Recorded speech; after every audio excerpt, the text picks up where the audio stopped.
Welcome to another edition of our series of Engineering Thoughts, where we dive into topics that matter most to our industry. Today I'm joined by Neil, and we're going to be exploring some of the importance of the fundamentals of maths and science. Don't forget to subscribe and to turn on notifications so that you're always made aware when we have a new Engineering Thoughts published.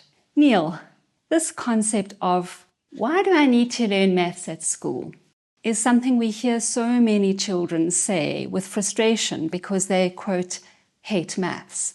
And yet we see that it's so important in real life.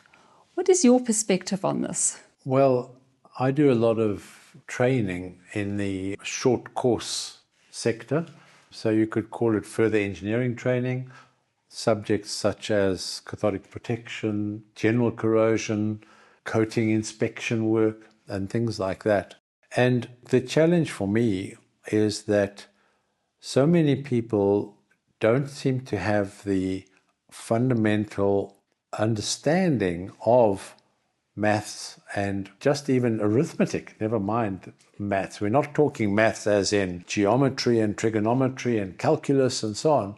At its most complex, it is simple algebra. The challenge is that people have become so used to doing calculations on calculators that they don't use their own built-in calculator, in other words, brain. In the coatings industry, we talk about microns and millimeters and things like that.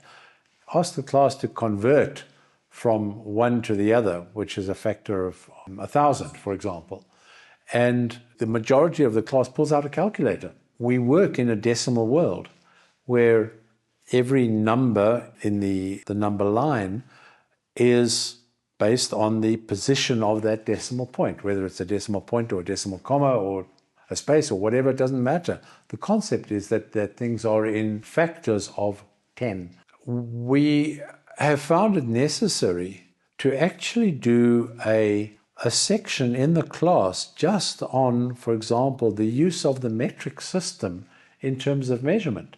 I mean, everybody is familiar with gigabytes and megabytes and terabytes and kilobytes and things like that. And yet, when you start talking about the same concept in terms of distance, for example, so millimeters, centimeters, meters, kilometers, and so on, or mass, milligrams, grams, kilograms, tons, and so on.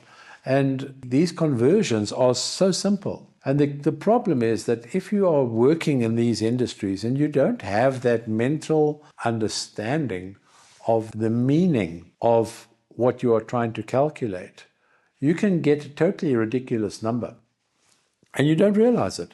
So to give you a simple example, one of the things that always trips people up is the question of averages. If you want the average value of a range of different measurements, the average value means that you have considered all of those individual things, and some of them will be above the average, some of them will be below the average, but the average kind of is like drawing a line through all these different items. And yet, we do a calculation where you're going to pass or fail the application of a coating, and you get a whole lot of readings, which are maybe they range sort of 90 microns, 120 microns, 230 microns, 150 microns, 45 microns, whatever.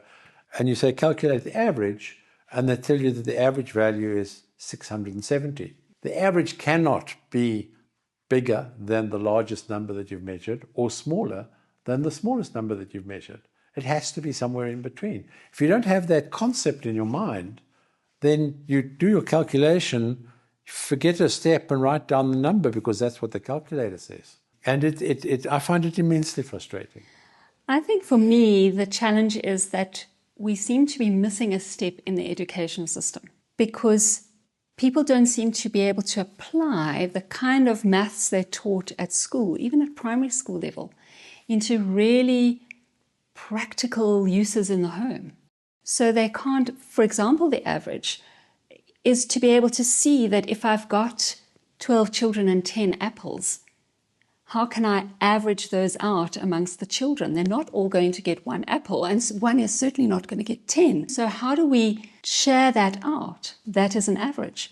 But unfortunately, somewhere in our history, the term mathematics has become loaded emotionally with this abhorrent fear. And so many children, and I've heard it with my friends, oh, Johnny, don't worry. Mommy also hated maths, or Daddy also hated maths.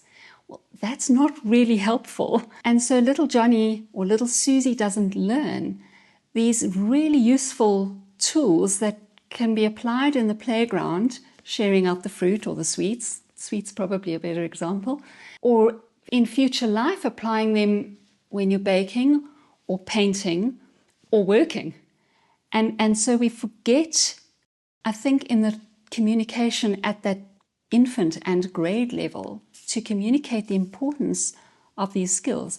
The factor of 10 also gets me because of the number line concept, and it's so easy. Thankfully, we work with the decimal system. If we didn't, I would be completely lost. If we're back in the imperial days where you've got 12 inches to a foot and 3 feet in a yard and 1,760 yards in a mile and stuff like that. And I don't have any of that in my brain.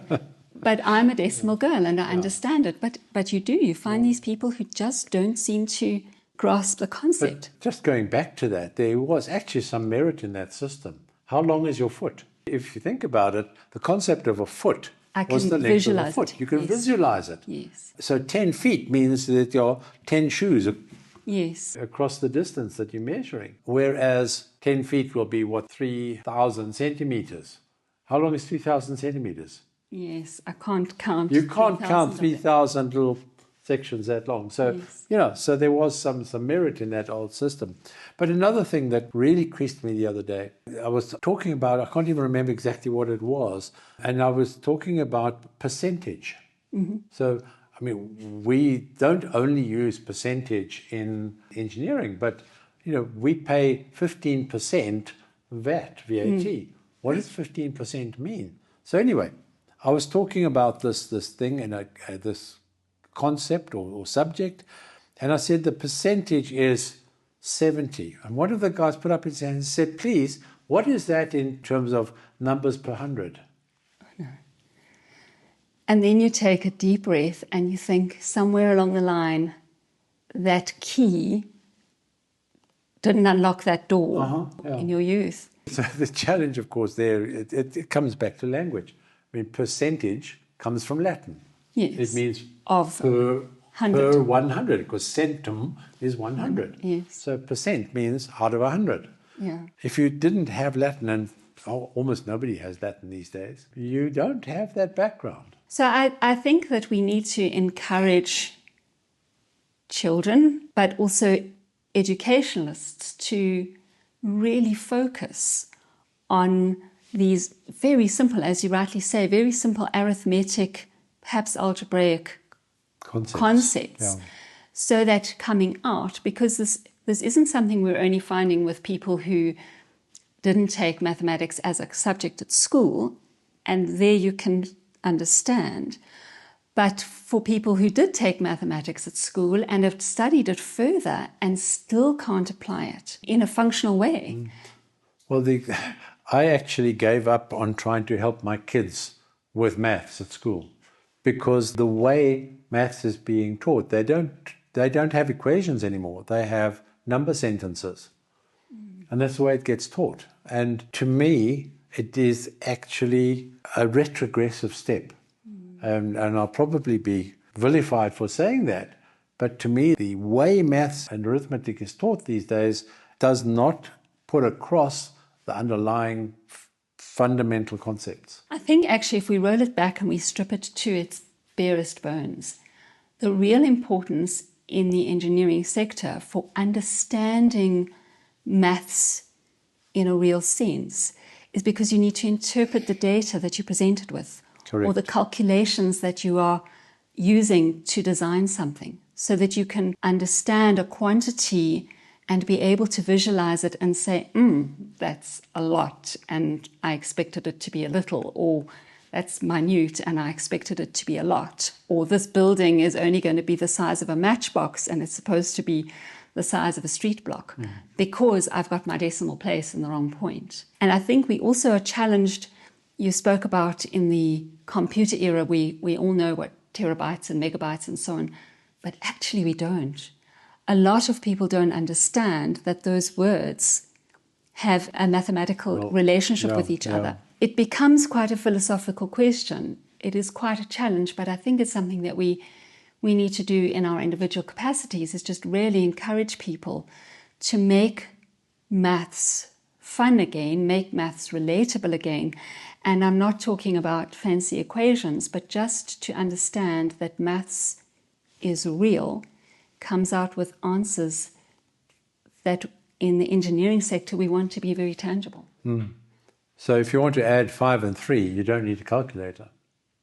No, even I don't need a calculator. But I do need my fingers. Right. Well, you see, at least you can count up to 10 without a calculator. All right. Well, thank you, Neil. I think it's been a fun discussion and just a few more engineering thoughts. Join us again. Thank you.